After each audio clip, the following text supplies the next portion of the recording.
Sam Kuperman of Global Basketball TV here, and special appearance by Lewis Lofton, the Director of Player Development for Global Basketball, his 5th year holding that title. An illustrious career overseas for you, Lewis. I know you've played 11 years, really all over the map. I'll see if I can get these right off the top of my head. Venezuela, South Korea, Poland, Mexico, Chile, and you've been everywhere, so clearly you're the right man for the job. So take me through what got you started helping out in global basketball in this title. Well, over the years, there's a lot of camps going on, and I got with Darrell Armstrong, Director of Marketing. We got together and said, hey, we should get some resource for the guys to help them get jobs. We're not agents. We're just like a resource, and we got together, and global basketball became a hot commodity brand. Basically, what we try to do is showcase their talent and send them out to 5,000 database that we have, coaches, GM, and help them guys get jobs. And of course, you know about getting jobs overseas. Of course, all those countries I just rattled off there. But for you, Lewis, working here, I know you were just saying to me moments ago that coaching is something you really love, but there's also the player development, recommending players, getting guys jobs, as you just touched on. How do you go about that? Take me through the process of a guy coming through this summer league and getting a job somewhere around the globe. Well, you got to understand, most of the kids, they come to this event, they play AAU basketball, they play college basketball, and also now there's opportunities to play something they love to do as a professional athlete. So that means that I look for professionalism. They come in, if they dress nice, how they talk to a coach.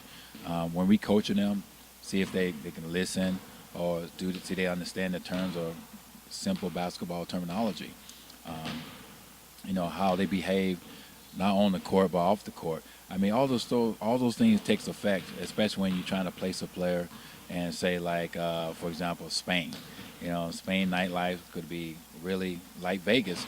I mean, if you're going to send a player over there that wants to be out all night, or you want to send a player who really want to concentrate on his basketball career and his future family, it might lead to him to go to the NBA. You never know what kind of player that you're going to get. So you want to make sure you get a really solid, good guy to go over there to represent not only the global basketball, but the rest of the guys who's coming up from the college rank as well.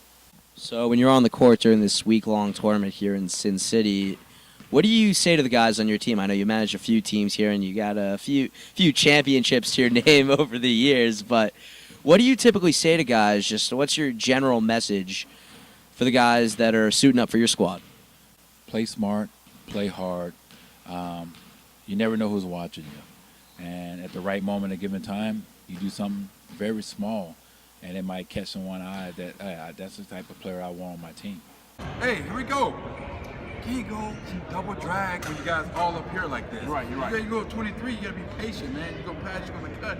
Hey, the 5-man, whoever wants the ball, you need to be patient before you can come sit you and come down. And then, of course, you take that advice and you couple that with all the time you've spent overseas. For you, having played everywhere, what have you learned in all of your stops that has helped you in this particular role?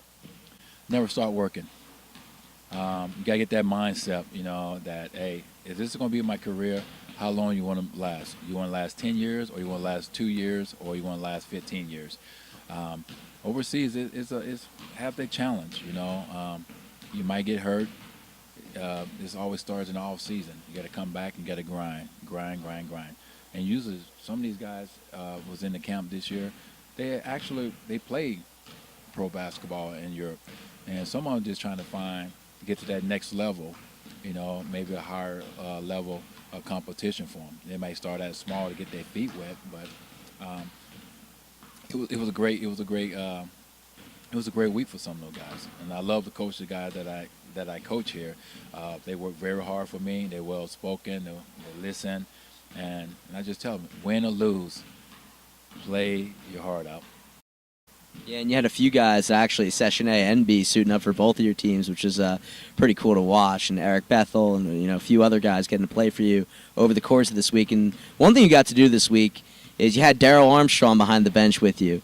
What was that experience like? And I know you've worked with so many different basketball minds over the years, but what was it like having a guy like Darrell Armstrong with you on that bench? He reminded me of myself. Very intensity of defense, and I love it. I mean, he bring that energy into the game. And I think he's going to be a hell of a coach once he gets his time in the NBA. He brought a lot of energy to our basketball team. And that's the mindset I have to tell the guys that, hey, once you're over Europe, you're going to have a different coaches, different staff. You got to learn how to deal with it, come in, different style, different plays. You got to be able to adjust on the fly. And some of those guys, they did very well. So for you, we've touched on all this, but all in all, if you sum it up, favorite part of the job for you?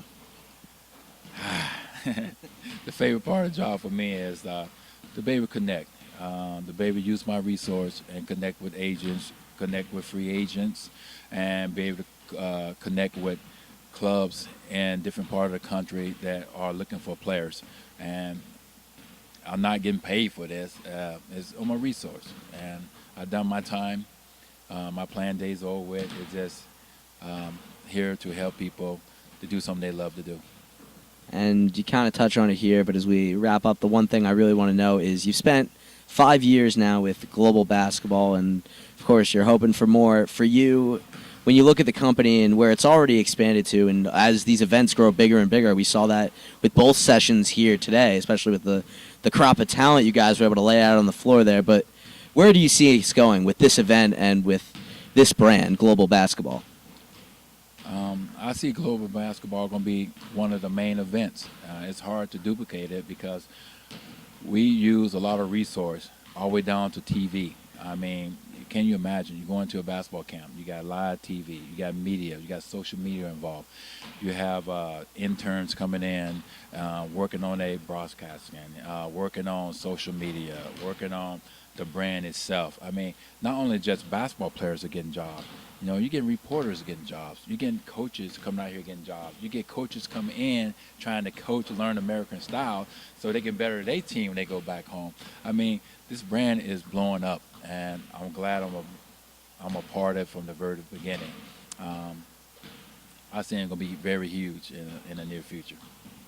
We'll see, and the way this event has shined in a city that's really the center of the world of basketball during the month of July, and we'll hope for that more going forward. Lewis, thank you for joining me at this moment.